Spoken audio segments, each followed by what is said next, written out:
The question we ended with last was, how do you know what cultures can have an effect on your business? To answer this question, Aaron Meyer created a tool called cultural mapping. Cultural mapping consists of several scales that can have an effect on a person based on their culture.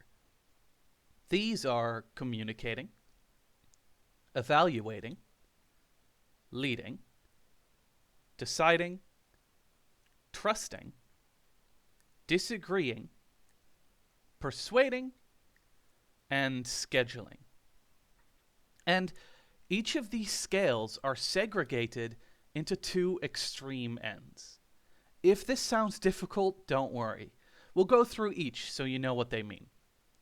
Communicating is separated in low context and high context, and focuses on how different cultures communicate.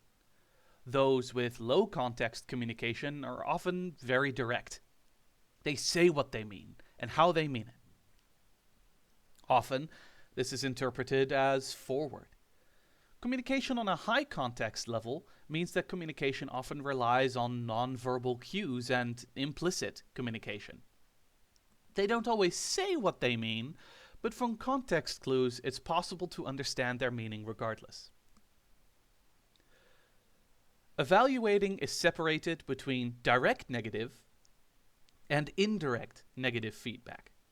Cultures that give direct negative feedback will directly state what they believe is done wrong and what could be done to change it.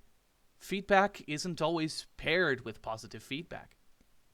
Cultures that give indirect negative feedback start with positive feedback and then provide negative feedback in a subtle and diplomatic way, often with association or small examples.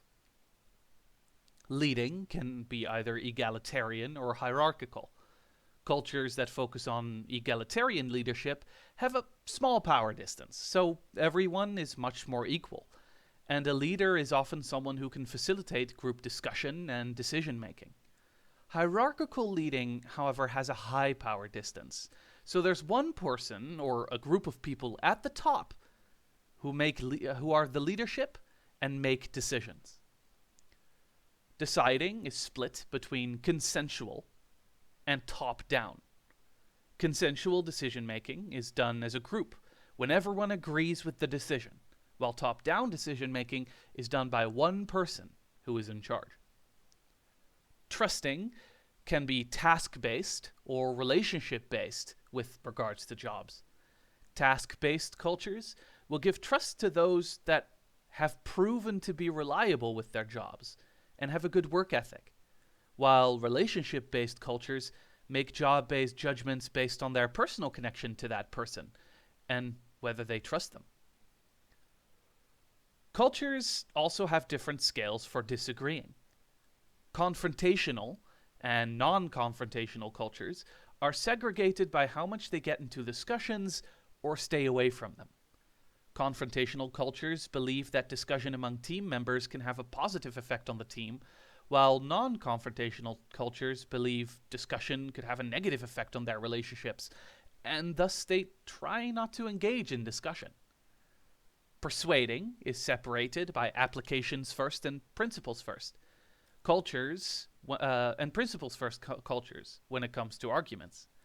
Applications first means that a statement is first made before an explanation of the statement is given.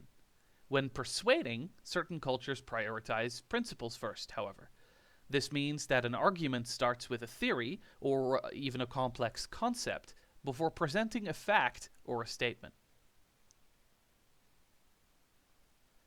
Lastly, there's a difference between cultures with regards to time.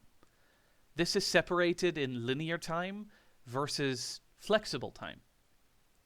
Linear time cultures prioritize deadlines, coming on time, and often have an agenda with specific times they will be doing specific things. Flexible time cultures, however, focus on opportunities as they arise.